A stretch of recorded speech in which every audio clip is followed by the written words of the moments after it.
Hello दोस्तों, मेरा नाम है मोहम्मद साबिर हुसैन और आप देख रहे हैं मेरा YouTube channel MSH MD Sabir Hussain. तो दोस्तों, आज हम लोग 9th क्लास के साइंस का चैप्टर 1 पढ़ेंगे, जिसके 14 पेज हैं। ठीक है, तो उसमें क्वेश्चन सहित 14 पेज हैं, तो हम लोग क्वेश्चन आंसर भी पूरा करेंगे।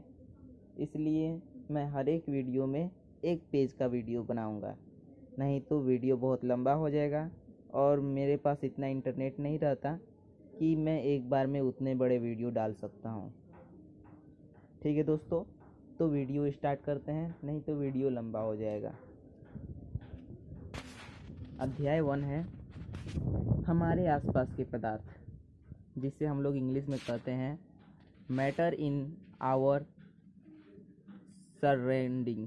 ठीक है, पहले मैं इसको इधर रख लूँ। ठीक है, अब मैं यहाँ से पढ़ना चालू करता हूँ। अपने चारों ओर नज़र दौड़ाने पर हमें विभिन्न प्रकार की वस्तुएं नज़र आती हैं, जिनका आकार, आकृति और बनावट अलग अलग होता है। यानी कि यह कह रहा है दोस्तों कि अगर हम चारों तरफ अपनी नज़र दौड़ाते हैं, देखते हैं, तो हमें हर तरह की वस्तुएं दिखाई देती हैं। सही बात है, और इनके आकार अलग अलग होते हैं, ये भी बात सही है। क्योंकि देखिए, मैं जिधर भी बैठा हूँ तो कहीं बुक है, कहीं टेबल है, कहीं फुटबॉल है, तो इन सभी के आकार अलग अलग है। ठीक है, तो इसे और बड़ा कर लेते हैं ताकि आपको आसानी से दिखे। तो अब आगे हम पढ़ते हैं। इस विश्व में प्रत्येक वस्तु जिस सामग्री से बनी होती है, उसे वैज्ञानिकों ने पदार्थ का नाम दिया है। ठीक है दोस्तों, यानी कि हमें पदार्थ के बारे में पढ़ना है इस वीडियो में, कि जिससे भी वो वस्तु बना हो उसे पदार्थ कहा गया है। ठीक है, और किसने कहा है? तो वैज्ञानिकों ने कहा है। ठीक है, जिस हवा में हम सांस लेते हैं, जो भोजन हम खाते हैं, पत्थर, बादल, तारे, पौधे एवं पशु, यहाँ तक कि पानी की एक बूंद या रेत का एक कण, ये सभी पदार्थ हैं। ठीक है दोस्तों, यानी कि इसके कहने का मतलब है, उदाहरण दे रहा है कि क्या क्या हो सकते हैं पदार्थ। तो यह कह रहा है कि जो पत्थर है, बादल है, तारे हैं, पौधे हैं, पशु हैं, पानी है और बाकी जितने भी रेत के कण हैं, ये सारे के सारे पदार्थ हैं। ठीक है, ध्यान देने के योग्य बात यह है कि ऊपर लिखी सभी वस्तुओं का द्रव्यमान होता है और ये कुछ स्थान घेरती हैं। स्थान यानी कि आयतन। ठीक है, तो कहीं स्थान भी लिख देता है और कहीं आयतन, लेकिन ज़्यादातर आयतन लिखता है, तो आप समझ लेना, यानी कि स्थान घेरता है। ठीक है, तो यहाँ पर इसका कहने का मतलब है कि जो पदार्थ होते हैं, चाहे वो कोई भी पदार्थ हो, अगर वो उसका द्रव्यमान है यानी कि भार है, और उसका आयतन है यानी कि वो आयतन घेरती है, यानी कि स्थान घेरती है, जगह चाहिए उसको रखने के लिए, तो वह पदार्थ है। प्राचीन काल से ही मनुष्य अपने आसपास को समझने का प्रयास करता है। भारत के प्राचीन दार्शनिकों ने पदार्थ को 5 मूल तत्वों में वर्गीकृत किया, जिसे पंचतत्व कहा जाता है। ठीक है दोस्तों, प्राचीन काल से ही, जो पुराना काल था, उसी पुरानी काल में मनुष्य जो था ना, अपने आसपास को जो भी वस्तु देखता था तो उसे सोचता था आखिर ये क्या है, उसे समझता था। जिस तरह से अभी हम लोग देखते हैं कि वैज्ञानिक जो है कुछ भी बनाते हैं तो उनका नाम सोचते हैं, समझते हैं कि इसका नाम क्या रखा जाए। उसी तरह उस वक्त तो मनुष्य के उतना दिमाग नहीं था, तो उसके सामने लकड़ी आ गया तो वो सोचता था आखिर ये क्या है, इसका नाम क्या धरा जाए। फिर बाद में उन्होंने उसको लकड़ी धर दिया।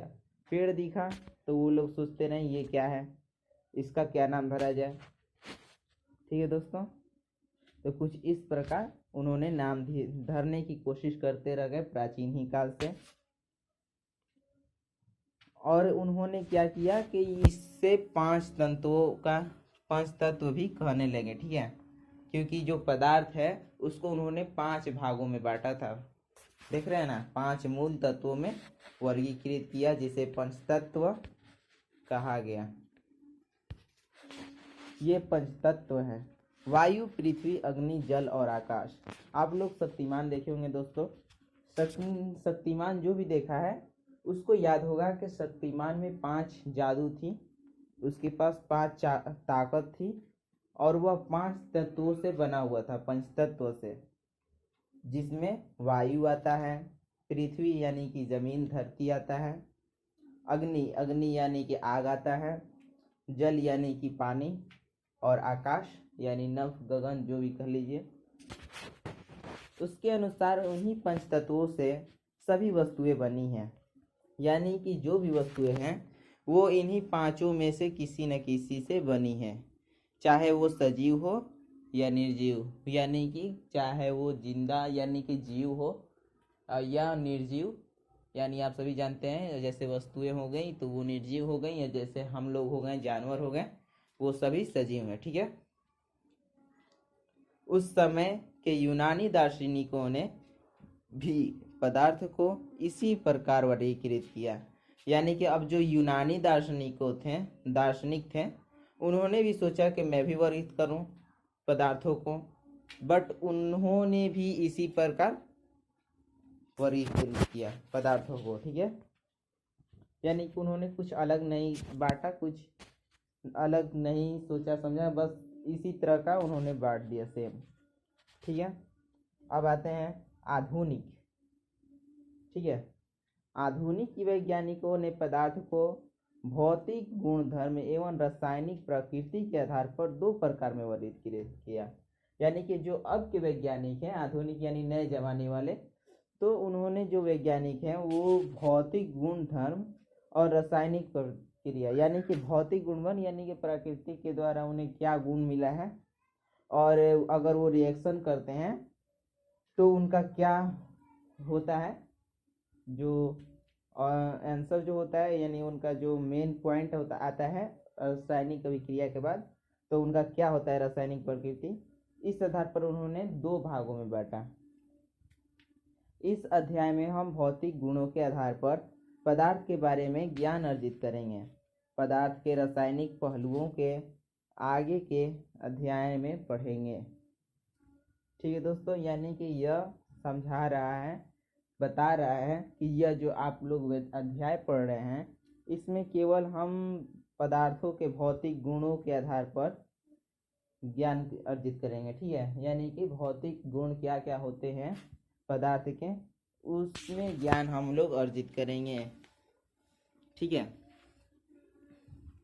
और जो इसमें रासायनिक पहलुएं हैं पदार्थ के बारे में, उसको भी अध्यायों में पढ़ेंगे आगे चलकर।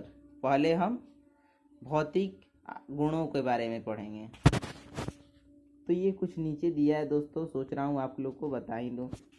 1 लीटर इज इक्वल टू क्या होता है, तो 1 DMQ। 1 litre is equal to 1000 ml भी होता है, और 1 मीटर इज इक्वल टू 10⁻³ यानी 10 क्यूब सेंटीमीटर क्यूब। ठीक है दोस्तों। घन मीटर MQ में। अंतर्राष्ट्रीय मात्रक पद्धति के अनुसार आयतन का मात्रक 1 घन मीटर MQ है। आयतन मापने का साधारण मात्रक लीटर है। यानी कि अगर आपसे कोई क्वेश्चन पूछता है दोस्तों कि आयतन मापने का साधारण मात्रक क्या है, तो वो आंसर हम लोग देंगे लीटर। ठीक है। और अगर मात्रक पद्धति के अनुसार आयतन का अगर हम लोग माप करते हैं तो उसका जो मेन पॉइंट होता है, जो मेन होता है मात्रक, वह होता है 1 घन मीटर MQ। ठीक है। और वही हम लोग को बता दिया है कि 1 लीटर बराबर 10,000 यानी 1000 ml होता है, यानी मिलीलीटर, और 1 metre is equal to 10 cube centimetre cube, 1 metre cube, और ये है 1 litre is equal to 1 DMQ। तो अब देखते हैं हम हमारा कितना कंप्लीट हुआ। तो देख सकते हो दोस्तों, हम लोगों ने ये नीचे वाला पढ़ा था, अब हम लोग को ये पढ़ना है।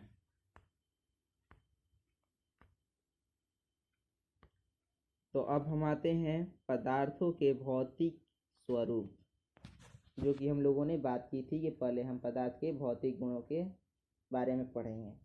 और पदार्थ कणों से मिलकर बना होता है। अब हम लोग जानेंगे जो पदार्थ होता है वह कणों से मिलकर बना होता है। बहुत समय तक पदार्थ की प्रकृति के बारे में दो विचारधाराएं प्रचलित थीं। एक विचारधारा का यह मानना था कि पदार्थ लकड़ी के टुकड़े की तरह सतत होते हैं, परंतु अन्य विचारधारा का मानना था कि पदार्थ रेत की तरह के कणों से मिलकर बने हैं। आइए एक क्रियाकलाप के द्वारा पदार्थ के स्वरूप के बारे में यह निर्णय करते हैं कि ये सतत हैं या कण से बने हैं। ठीक है दोस्तों, तो कई ऐसे आदमी थे जिनको लगता था कि जो पेड़ हैं वह सतत है, यानी जिस तरह से पेड़ पौधे होते हैं, यानी कि कोई भी पदार्थ है वह सतत है, यानी कि पेड़ पौधे जिस तरह से लंबे लंबे चिपके होते हैं उस तरह से पदार्थ बने होते हैं। लेकिन कई लोग कहते थे नहीं, ऐसा नहीं है, बल्कि ये जो है ये आपस में एक कण के अनुसार जिस तरह से ये रेत होते हैं उस तरह से चिपके होते हैं। ठीक है, तो अब हम लोग एक क्रियाकलाप करेंगे और हम लोग को खुद पर खुद आंसर मिल जाएगा कि क्या सच में पदार्थ सतत होते हैं या वह कण से मिलकर बने होते हैं। ठीक है, तो क्रियाकलाप यह है कि एक 100 ml का बीकर लें। इस बीकर को जल से आधा भरकर जल के स्तर पर निशान लगा देंगे, यानी कि जो जल है उस जल को बीकर को आधा भर लेंगे जल से और वहाँ पर निशान लगा देंगे जहाँ तक हमने जल को डाला है। ठीक है, और जो बीकर है वह 100 ml के होने चाहिए, ml की यानी मिलीलीटर। दिए गए नमक या शर्करा को कांच की छड़ की मदद से जल में घोल दें, यानी कि एक कांच का छड़ भी चाहिए। जो आप लोग देखे होंगे कहीं ना कहीं, मैंने देखा है कि कांच की एकदम पतली पतली नलियाँ होती हैं छड़ जैसे एकदम, तो उसी की हेल्प से हम चीनी को चाहे नमक को उसको हम लोग मिला देंगे उस जल में। ठीक है, जल के स्तर में आए बदलाव पर ध्यान देंगे, यानी कि जब हम चीनी मिला दिए या नमक मिला दिए तो फिर अब हम जल को देखेंगे कि क्या जितना हम लोगों ने जल डाला था उतना ही है कि उससे ऊपर चला गया है। ठीक है, तो जल के स्तर में आई बदलाव पर हम लोग जब ध्यान देंगे तो आपके अनुसार नमक या शर्करा का क्या हुआ, ये कहाँ गायब हो गए, क्या जल के स्तर में कोई बदलाव आया। तो ये क्वेश्चन हमसे ही पूछ दिया दोस्तों, तो अब हमें यह खुद क्रियाकलाप करना होगा। तो मुझे मालूम तो इतना है कि नमक घुल जाता है, चीनी भी जल में घुल जाता है, और जब ये घुल जाते हैं तो पानी का जो स्तर होता है जहाँ पर हम लोग निशान लगाए रहते हैं उससे ऊपर पानी आ जाता है। तो हम लोग कह सकते हैं कि हाँ, जल के स्तर में बदलाव आया। चीनी कहाँ गायब हो गए, तो वो तो घुल गए। तो इन प्रश्नों के उत्तर पाने के लिए हमें इस विचार को स्वीकारना होगा कि सभी पदार्थ कणों से बने होते हैं। उपरोक्त क्रियाकलाप में चम्मच में रखी गई नमक या शर्करा अब पूरे पानी में घुल गई है, जैसे कि चित्र 1.1 में दर्शाया गया है। ठीक है दोस्तों, तो हम केवल 1.1 के चित्र को देख लेते हैं। तो वो कुछ इस तरह से है। देखिए 3 बीकर हैं। अभी इसका थोड़ा सा लिखावट क्लीन होने दीजिए, तब हमें अच्छे से दिखेगा। तो देख सकते हैं दोस्तों, एक बीकर में जल है और नमक मिलाया हुआ है। दूसरे बीकर में जल, यानी को जल को हिलाया जा रहा है और नमक जो है वह नीचे बैठ गया है। फिर जल और नमक, यानी कि अभी हम जिसमें नमक डाले थे, फिर अब कांच की छड़ से हम लोग हिला दिए तो क्या हुआ, नमक घुल गया। जब हम जल में नमक घोलते हैं तो नमक के कण जल के कणों के बीच के रिक्त स्थानों पर समावेशित हो जाते हैं। यानी कि जब हम नमक को पानी के अंदर डाल देते हैं तो पानी में क्या होता है कि जो अणु होते हैं, जो कण होते हैं, वह थोड़े दूर दूर पर होते हैं, इसलिए जो नमक है वह घुलकर अपने कणों को उन बाकी खाली स्थानों पर चल जाता है। ठीक है, तो यहीं पर हमारा वीडियो समाप्त होता है। अगर आपको यह वीडियो अच्छा लगे तो please like, comment and subscribe. अगर आपके मन में कोई क्वेश्चन हो तो वह भी पूछ सकते हैं, मैं उसका आंसर ढूंढने की ज़रूर कोशिश करूँगा। और आप कौन क्लास में है यह भी हमसे शेयर करें ताकि मैं उस क्लास के बारे में भी वीडियो लेकर आऊँ। ठीक है, तो अगर आपको यह वीडियो अच्छा लगता है तो प्लीज़ लाइक, कमेंट, सब्सक्राइब। धन्यवाद।